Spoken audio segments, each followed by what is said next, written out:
LEC Spring Split, XL Esports has gone from last place to playoff contenders. And today, we'll talk more about the evolution of the UK underdogs as we see them exiting their van to enter the studio, including superstar caster Kadril. We'll also preview our match of the week and learn a thing or two about wave management. I'm Shox, joined by Yamato Cannon and Frosk. Now, as we dip into the standings from yesterday, G2 and Origin continued their winning streaks, solidifying themselves as the top teams in the LEC. Of course, we'll see them facing off a bit later today. But Yamato, out of the two, who have you seen the most complete performances out of so far? Complete, I would say Origin, because I think their drafts they've just played for the drafts, honestly. Their drafts have been fantastic, but at the same time, these drafts haven't forced them to be tested in the later parts of the game. Usually, they figure out the early game, and then later on, it's like they can just wait, because they outscale. So there's some question marks there still. Yeah, and it's kind of like the three components that I think Ender really highlighted yesterday about Origin's draft. That's you're bringing range, you're bringing CC, and you're bringing scaling potential. And this kind of is the secret ingredients for what Origin have been able to put together on the Rift, and then use it to great success. And at the same time, with G2, I think the biggest question mark, what will happen when they face a team that is actually disciplined? They threw some early games early on, and then they came back because they found these flaws in the way that the enemy played. Origin, so far, and their performance has been close to flawless. Yeah, I like how it's a double-edged sword for both sides, because you could say, oh, for Origin, they're so methodical, but we really also haven't seen them challenge or straight up run up against in that mid game, and perhaps that is something that G2 can do. And I also have an inkling, Froskurin, that in these games where it really matters and they have to play cleaner, we might see a different G2. I mean, they certainly turned it on just the other day, so it's always this idea that it's like the beast is sleeping, and you're just waiting for G2 to get angry and to wake up. And we heard from them yesterday that they are ready, that they think they are still definitively the best team, and they're going to prove it today. We'll see. I also want to put the attention on XL, who's currently in third place and could book their very first undefeated week in their LEC history. It's just been phenomenal to see how they've entered the split. I think EXO showed a lot of promise even last year because they had some key pieces. Kadril stepping up big time. They didn't reach playoffs, so we didn't celebrate them in the same way as Rogue. But I think they were on a similar trajectory, made massive improvements in the bot lane. And I think that just means that XL is a team to be reckoned with. Yeah, for me, I mean, we'll always talk about Kadril and how he is kind of that superstar caster and jungler right there in the bot lane. But I think Yamato did bring it up very well, is that it is that bot lane. It's the fact that you have Patrick and Torre down there that have really been the difference maker for me.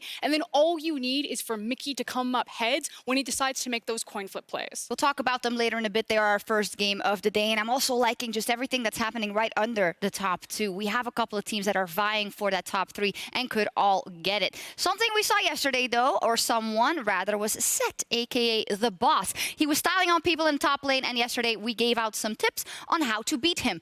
But it turns out it is harder than it sounds. Wrap to comp with CC. You're ruining the and run away from him. Huh? You can just walk, actually. The sidestep, the center ult coming in, Webbo in trouble, but that's big damage! That's one! The only way he wins is if he gets the 2v2! Run away from him. Ulti already used, Webbo wants to finish him down. Knuckle down, 1-2 punch, that's a knockout in the mid lane. Run away from him. It's easy. Yeah.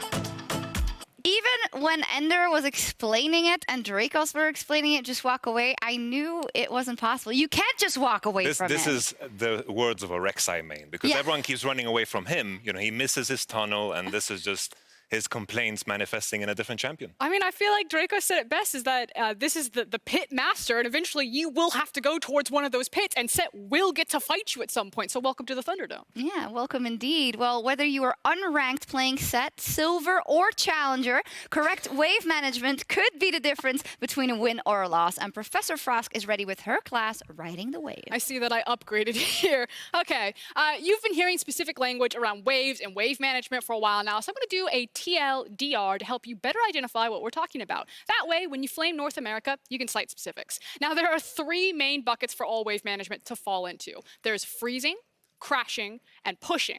Now, let's start with freezing. A freeze is when you manage to hold a minion wave at a specific point in the lane, typically closer to your tower than your opponent's, and usually by keeping the 3 back caster bros alive. This allows you to deny the opponent's CS due to the threat of a possible gank from the jungler. You can also use a freeze to neutralize a missing summoner spell like Flash. If you're flashless, you want to get the golden experience from the minions, but you want to do it from the safety of your own map. Next, a crash, or sometimes referenced to as a slow push, is when you get multiple waves to stack up before they crash on your opponent's tower. This is usually done by thinning your opponent's wave by 1 or 2 minions, which will make your minion wave naturally snowball larger and move closer to the enemy's tower. Now, crashes are important for 2 main reasons. 1, your opponent needs that crash badly. If 3 waves are built up, that's a majority of their gold and experience, so they want to be around for it, especially at early levels. And 2, that also means you get more minion bros to assist you and your jungler in an early dive, and more value to do it, because even if you trade 1 for 1, they'll miss all that golden experience to their tower. But if you want to keep it safe, it also means that you get a big window to back. And finally, there's the push, sometimes referred to as a bounce. Pushing a wave is what most people have experience with when they rock into a lane, they slam their face on the keyboard, and they use all their buttons and constantly auto-attacking to push the minion wave as quickly as possible, shoving the wave into the enemy tower. And there can be good reason to do this. Pushing can give you first rotation towards an objective, giving you crucial time to set up for an incoming play. Now, in case of a bounce, that idea is usually executed in early levels, shoving as quickly as possible to bounce the wave back to your side of the lane.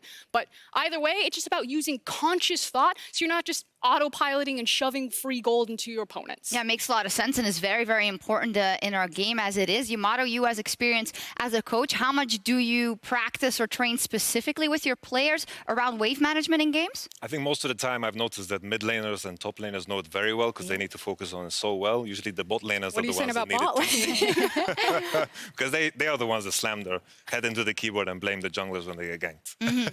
I mean, it must be quite difficult because even if, you know, obviously all the pro players know the principles, but there's just so much more going on a map that they probably aren't always paying attention to their waves or the waves of the enemy. I think the more difficult part is, sure, in the lane matchup is easy to manage, but in conjunction with your mid lane, for example, timing a push and preparing a wave in order to dive, this is the difficult part to kind of figure out in competitive play. And we actually had a perfect example from that yesterday in the last game of the day with Selfmade from Fnatic. It's when Selfmade didn't have any options to gank. It was the fact that he was top lane. He then sprinted bot lane, and Schalke are thinking, jungler's top, we can bounce this wave, but they didn't get the bounce in time, and Selfmade was able to get 2 repeat successful ganks, which meant Forgiven didn't get to play the game at all. Yeah, definitely. So 2 teams that might be very good at wave management because they're still undefeated are G2 and Origin, and they are both the only undefeated teams in the LEC. And later tonight, they take to the stage for our Alienware Match of the Week.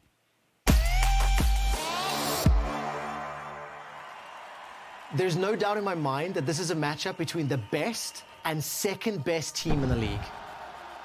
I realized after joining Origin, I'm not afraid of G2 anymore. Yeah! He should be.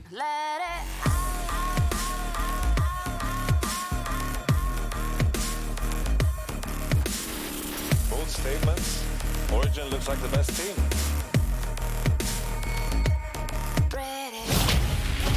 Job, but has he overstayed his ball? Crown shot, still laying down a bit of damage. He goes the wrong way. Now with the Eden Yank goes. He's still alive. G2. Doesn't land on anyone. Look at the dawning shadow. What you're gonna do when they come for you? I'm pretty sure that everyone who plays against us can never feel safe. We are chaos. Origin versus G2 is no longer the David versus Goliath matchup that we used to have. Upset was not touched in that fight. 9K damage. That is so not okay. I think me and Upset will show him what a true world-class bot lane is. Dreams, he just walks the entire way with the hook. How did he hit that? Away by Cannon Barrage. He stays alive long enough. Alfari in the 1v2. This is Xerxes. My thinking he knows that body slam flash. That's gonna be first blood. This is why Xerxes is one of the best junglers in the LEC. You are going to do great things in 2020. We as G2 are the best team that Euro has ever seen, and if people are not scared of us, then we should remind them.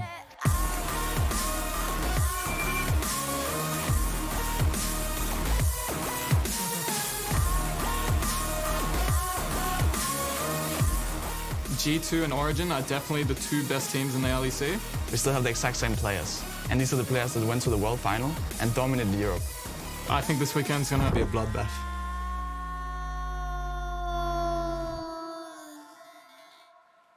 Whew!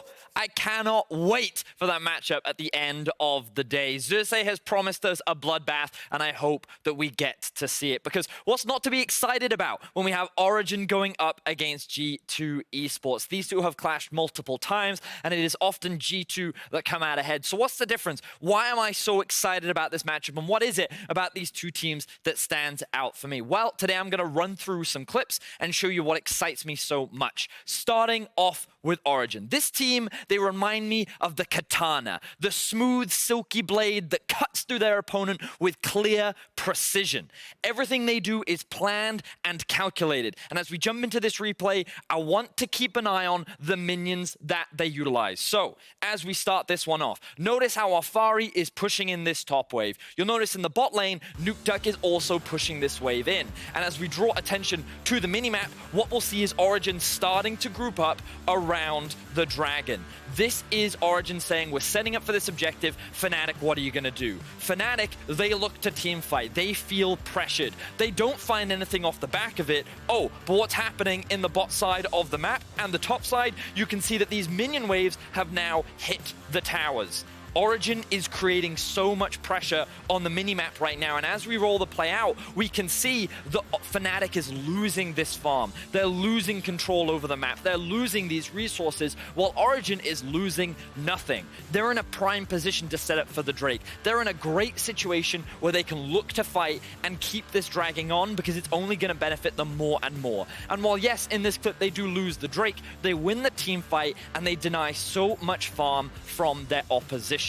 This is what Origin do so well. Clean, precise, specific. This is something that they have refined and developed coming into this split with the introduction of Xerxes, Upset, and Destiny. But of course, they're going to be going up against Chaos. They're going to be going up against G2, who I think of as the flail, that weapon that just throws around everywhere and it's unpredictable. You never know where it's going to come from. And let's exactly look at a clip and see how this plays out from G2. They were playing against SK last week, and you'll see that SK is setting up for a play towards the top side of the map. They want to try and use the Rift Herald to siege onto mid. We'll notice that G2 is also doing the Infernal Drake, so this trade is happening. Now, from the perspective of SK, they're thinking, hey, we're in a good spot. We've got this top wave pushing in our favor. We've just moved in from the top side. We've got full vision control. The only thing that they don't see is this area of the map below the yellow line. But they still feel confident. They have 5 members. They have the Herald. They should be able to make a play happen. The thing that they can't predict is the unpredictability of G2. How likely is it that 2 people from Infernal would engage from this angle? Who would try and attack a 5-man unit of SK? Well, the one and only G2 Esports, of course. So as we roll the clip out and we watch the play happen, notice how G2 divide up the pressure from SK. SK is split up into 2 sections, the front line here and the back line here. And with Mickey being able to come in from over the wall, with Perks attacking from the right flank, and Jankos coming in from behind, they utilize their fog of war to find a successful team fight, stopping the siege on the mid tower and turning this game in their favor after losing a couple of early kills. This is how G2 utilize that chaos. This is how they take advantage of the fog of war and how they create these opportunities that help swing games in their favor. So many exciting things to watch in our match of the week later today, but Jankos, he didn't think so. He had some extra spicy stuff to say in an interview yesterday. Let's see what he said. I don't really care about Origin. They're nothing special. Like I don't understand where the hype came from. Even like on the hype video, they said that the best 2 teams in Europe. Like, I really don't understand, and I think we are the clear favorites. And I know that Upset and Nukeduck didn't die yet, but they will sure die a lot tomorrow. So it's going to be a fun game. Jankos, it's hard not to love him, but now it's time for Picks to Squash, where we will discuss the poison and the bait that is ruining LEC drafts.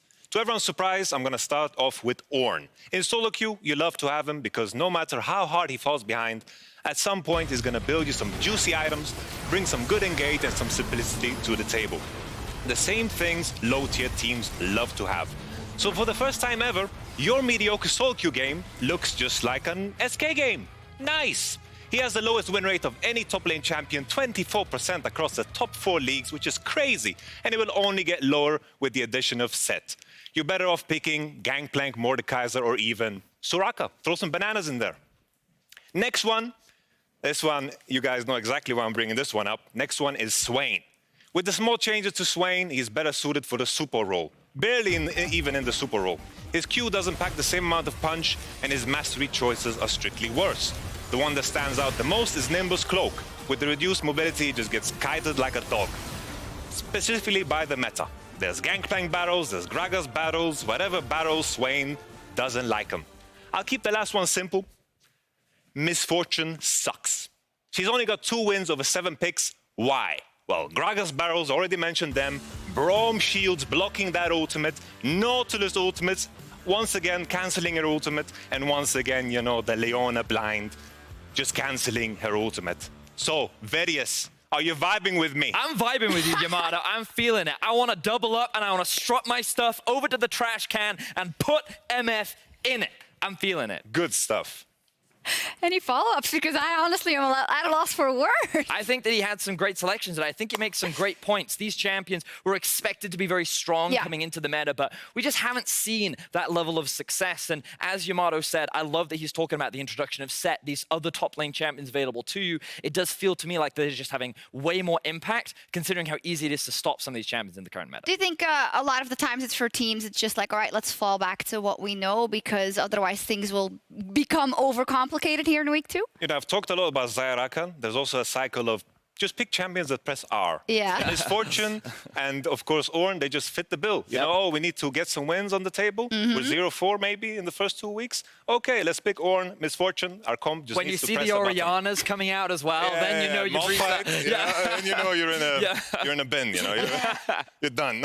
Yamato, I'm sure he's not listening, but was that Swain one specifically for Bwipo? Yeah, for my boy Bwipo. The Conqueror, you know, he was just floating around like this, flashing in. You know, it looked quite disastrous, and you know, it's rough. I love that. This image is It's Swain, ladies and gentlemen, it's Swain. It's great also. Yamato just laying down the law, and we'll see if teams take his advice with 5 more games worth of action left. Later tonight, Selfmade looks to continue his great performance from yesterday as he goes up against his former team in SK. I mean, it's a good one for the storyline of Selfmade, but oof, it's going to be a rough one for SK. Yeah, I'm expecting Fnatic to just smash this matchup, honestly. Right now, we see SK, Vitality, and Misfits sitting at the bottom of the table. And while Misfits did pick up a big win, I'm still looking at these 3 teams as kind of at the early parts of the split being easy pickings for many teams. Yeah, still a couple of teams chasing their first win even, so maybe they get that on the board today. First up, however, today is XL Esports versus Misfits. After finishing last in summer 2019, the UK underdogs have started the new year with a bang.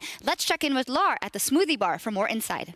Smoothies. Thank you very much, Sharks. Welcome to the Live Like a Pro interview. We are back this week with Fabien from XL. Thank you very much for joining me. I have so much to ask you because yesterday I talked to Youngbuck about how XL was doing amazingly since the beginning of the split, and I know you recently joined the team as head of performance. Can you explain what it's about? So, yeah, hi, nice to meet you. Head of performance is basically focusing obviously on the in-game performance, making sure they're performing on the best level, but obviously also looking on dimensions outside of the game, well-being, sport psychology, how to prepare, and what do we do when we're not spending time in front of the computer. So we focus on well-being that will lead to better performance, basically. Can you tell me a bit more about this second part? Because, I mean, we know how the in-game training can work with the coaches and everything, but when it comes to performance and how to increase it, especially on the psychological aspect, we don't know much about that. So how do you train these players to be ready for the game? That's a really good question, because the most teams just focus on practice, whereas practice is one part of the day, but there are so many components like sleep, nutrition. We have many pillars we are focusing on. Physical activity, because they need good concentration, so better concentration over time, healthy mindset, and then in the end, the mentality. We have to have confidence, self-esteem, and also making sure that the player develop as human beings, so that's everyone focusing just on gaming, but never anyone focus on life. So we want to make sure that we develop them, that they are, when they're here, to be ready on stage and create peak performance. I think it's interesting and it can be struggling for you sometimes because knowing how esports players can be, teaching them good habits may be difficult in the beginning, like giving them a routine, something like that. So how did they react when you showed up? Yeah, that's completely true. I'm coming from traditional sports, so they become professional players themselves by just playing, and then someone comes there, has no clue about esports, and they're like, why the hell should I change something right now? Because I'm already good with what I'm doing. So normally they're really negative towards you. You are lucky as a performance coach if they are neutral, but over the time they will understand, and by showing and leading by example, they will see the benefits, as we can already see in Excel, having 3 games and 2 wins. And we see how it goes. I mean, they showed so much progress lately. And as you mentioned, you used to work in sports. I see here that you have a degree in psychology in sports and exercise. You used to work with football teams. So how is it different working with football teams and esports players? I mean, there are different needs. The football players, they are way more physical, so they do physical activities, they focus on their sleep, whereas there's not the awareness in esports yet that they are nothing else than a traditional pro athlete. So we just have to transition what makes sense from traditional sports and esports, what doesn't make sense, and what makes exactly sense in esports. So it's actually really similar, if you would ask me. Can you give me some examples then from things you brought from sports to esports at Excel? I mean, in general, if you work with a person, they're always the same human needs. So when you're a caster and you have bad sleep, you are not in a good mood. That's the same with a professional player.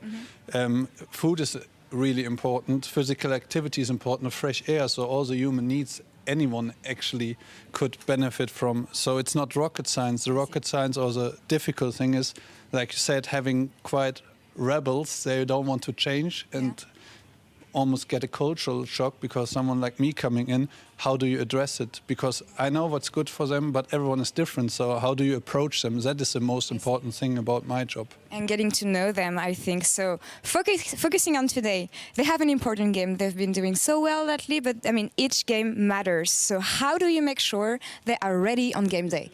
So basically, when we get the shuttle 2 hours before the game, everything is planned. Before they get a vitamin water, a smoothie, we make sure they have the right nutrition and snacks here. Then today we don't have a game ahead, but normally we look at the draft 10 minutes after, we turn off the television and start with our routines, breathing techniques, getting outside, opening up the body, getting the brain active, do some pep talk and making sure we focus on our strengths and our game plan and not focus too much on the other team, and then they're ready to roll. That's really impressive, and thank you so much for all these insights. Good luck for the game today. Back to you, Shox.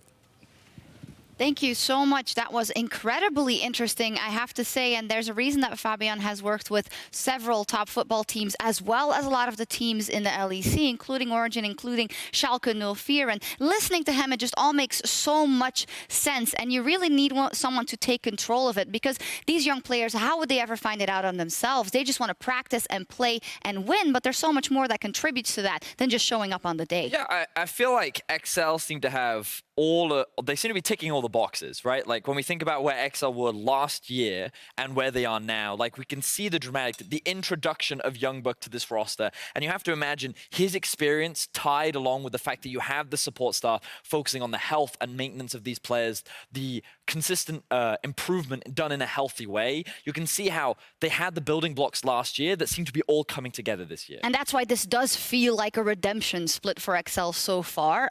Today, they're up versus another team with a lot to prove, Misfits. So we wanted to look at the roads, I think, behind and ahead of both teams. And Excel is such a great example. They have 2 wins out of the 3 games they've played so far, are looking in a good position to go undefeated for the first time in their LEC career in a week. Yamato, what has been working so well for these guys? I think honestly the biggest strength that Excel has showcased so far is their early game. Even in the game they lost against Rogue, they were very, very far ahead and they failed to close. Very similar to the position they reached at the end of last year. I think with the idea that they've reached this point already so early in the split, I think the mid to late game issues that they've showcased are very easy to address. And I think this week has been the start of that. Yesterday, they had the Pantheon once again, strong early game, and they just brute forced the entirety of the mid and late game. Yeah.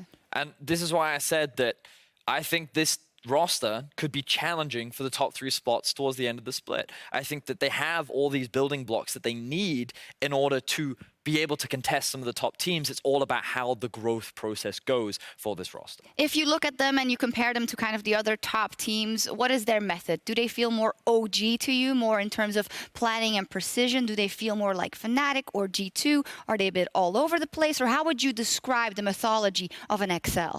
I feel like when it comes to XL, the vibe I'm getting from each individual player, reading their interviews, how they speak about each other, I think the atmosphere is fantastic. Also, the vibe I'm getting from Youngbuck and from talking to him, how he contributes to a culture. I think everyone's there to improve a product. I don't think they have any personality issues. I think all of them have the same goal. And I think with this in mind, I think there's always going to be steady growth. You have some players with a lot of history, but they've never been in a situation when they're surrounded by players with equal goals and equal kind of predispositions in terms of what they can accomplish. So I'm very excited for this roster. I agree with this being like one of those disciplined rosters that can take away games from a team like, for example, G2 if they slip up an early game in the end of the season. Fantastic trajectory ahead for XL. Of course, they have to win those games, even though we talk them up, including this specific game versus Misfits. Now, Misfits for the last few years, it's been so rough for them, we have to say, for a brand that came into the scene and was very successful in their first kind of forays into, that's not a word, for their first kind of